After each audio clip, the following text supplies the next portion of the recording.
বৈশাখ মাস পবিত্রতার মাস, ভক্তির মাস।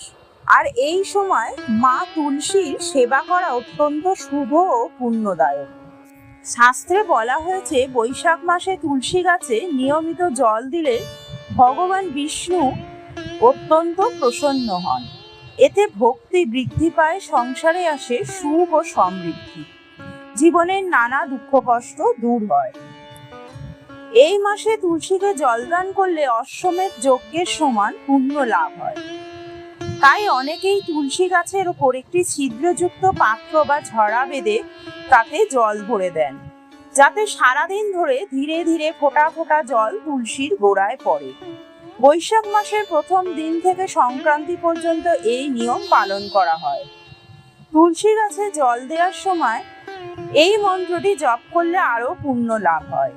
ওং মহাপ্রসাদ জননী সর্ব সৌভাগ্য বর্ধিনী আদি ব্যাধি হর নিত্যম তুলসীতম নমস্তুতে। এছাড়া প্রণাম মন্ত্র বৃন্দায়ে তুলসী দেব্যই প্রিয়াজ্জয়ী কেশবস্য চ কৃষ্ণ ভক্তি পদে দেবী সত্যব্রতে নমো নমঃ। তবে রবিবার ও একাদশী তিথিতে তুলসীতে জল দেওয়া নিষিদ্ধ রয়েছে।